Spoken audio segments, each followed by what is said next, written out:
Hello,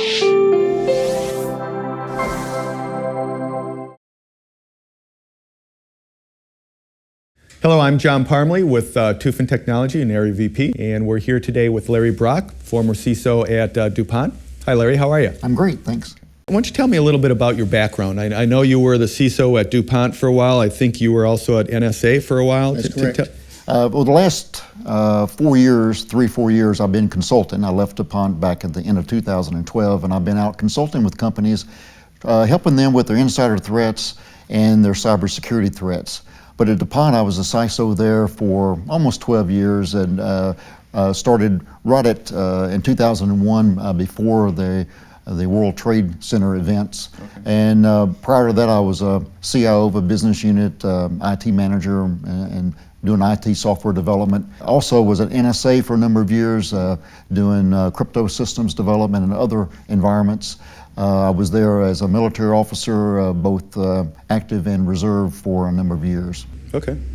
Now, I know we were talking earlier about your tenure at DuPont, and you had mentioned that you had gone through some significant network segmentation zoning projects and created some initiatives there. Tell me a little bit about that. Okay, when I first started as the CISO there, we had a relatively open network, and I think most, in the year 2000, 2001, most organizations did have a relatively open network.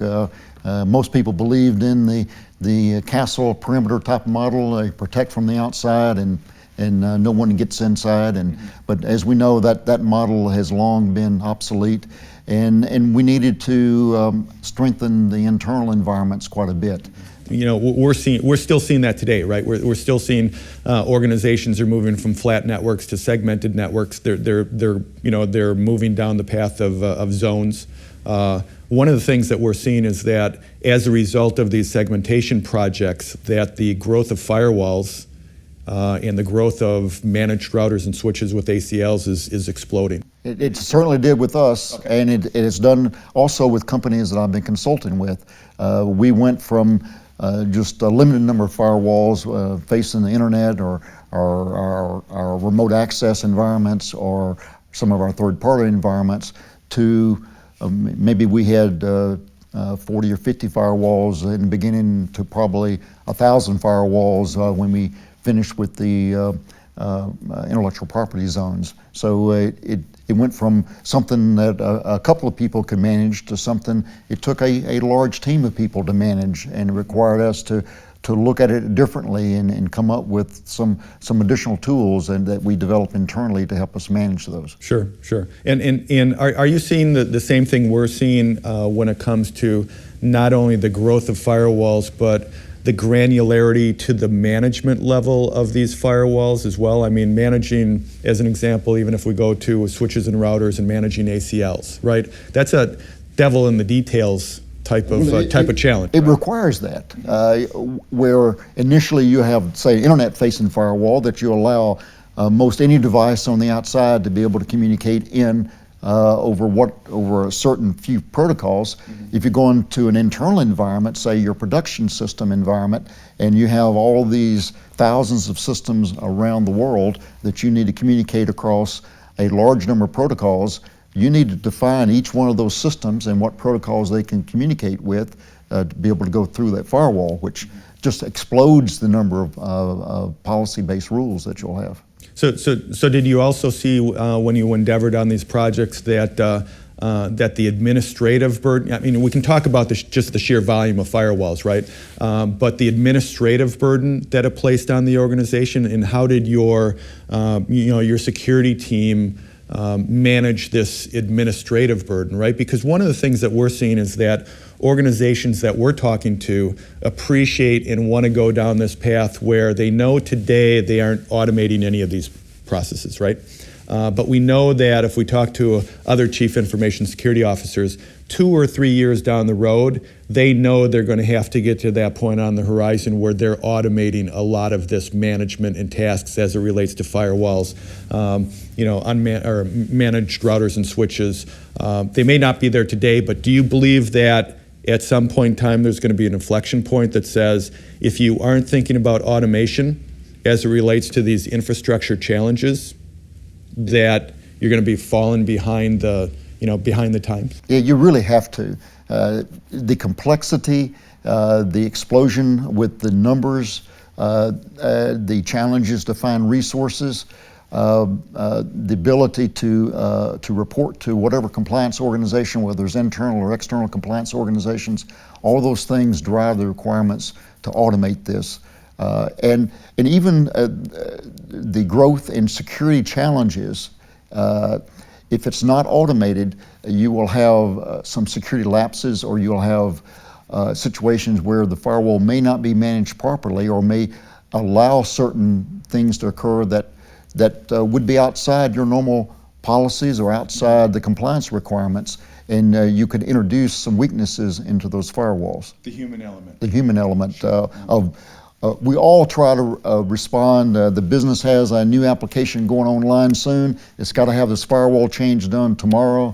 It's always those type of pressures, and unfortunately, the firewall person is under a lot of stress to get those done as soon as possible. You know, I think some of the other things that you'd mentioned in regards to scalability and the challenges with just the explosion of firewalls, the challenge in a multi-vendor firewall environment, how do you manage, the expertise and the resources where someone might be an expert in Palo Alto, someone might be an expert in Cisco, Checkpoint, Fortinet, Juniper, whatever it might be, right? And as you move forward, or as more organizations move forward, how do you think they're reconciling those issues, those challenges? Does automation play a role in regards to that? It depends on the automation. Okay. Early on, we developed some internal homegrown automation for a certain target environment. So we would build a kind of firewall control environment for this set of firewalls, and we had another set, a control environment for another set of firewalls. So it's was fragmented automation or semi-automation. As the number of firewalls continued to grow, and the need to have a consistency across these firewalls to be able to ensure that your policies are being followed, that the compliance requirements are being adhered to, you really need a level, an environment that can look across all these different environments to be able to give you that one picture, or that one pane of glass, to be able to see that all your policies are coherent, they're integrated, they're not conflicting. Yeah, and that's what we're hearing as well when we talk to chief information security officers and your peers, right? Is that they're moving to the point now where they want a single pane of glass to manage their multi-vendor firewall environments, right? You can't have expertise for this particular vendor, this particular vendor, this particular vendor. That's fine, but what happens when you want to have a policy that's uniform across all those vendors? And you really do want that uniform policy, because if you don't have it, you'll introduce a weak link, and that weak link can be exploited.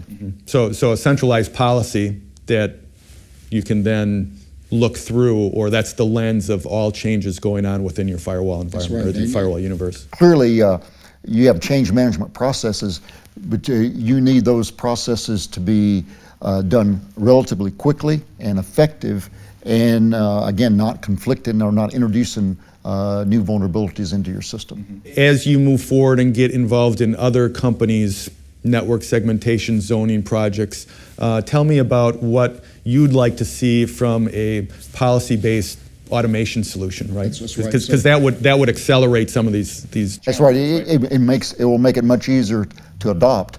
One of the challenges I've worked with some financial companies of introducing additional security zones is they don't have the resources to be able to manage these new security zones. And so the level of automation can assist them in being able to approve these new projects, because it will reduce the number of firewall engineers that they will need to have on staff.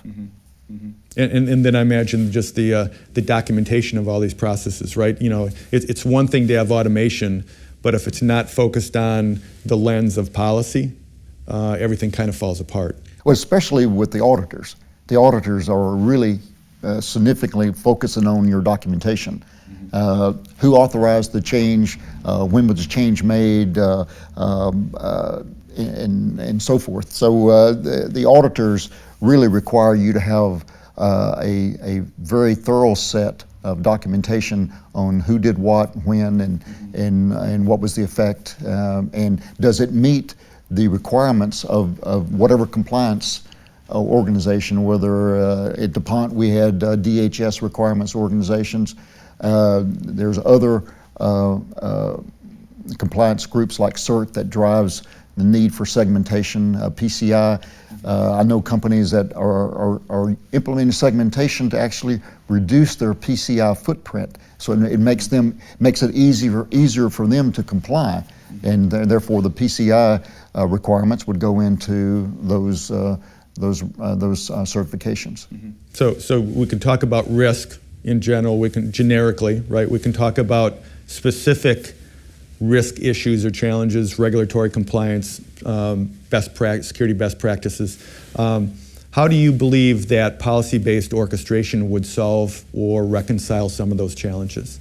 Well, if you back up to the policy and being able to define at a high level what policies that you want to implement, and then have that automatically, through automation, carried to the target environment, no matter what it is. You said Cisco or Palo Alto or whatever target environment, then you have a level of consistency across those environments to ensure that policy is truly being implemented. Great. Well, it's nice talking with you. Nice seeing you again, and I appreciate the conversation. It's been my pleasure. Thanks.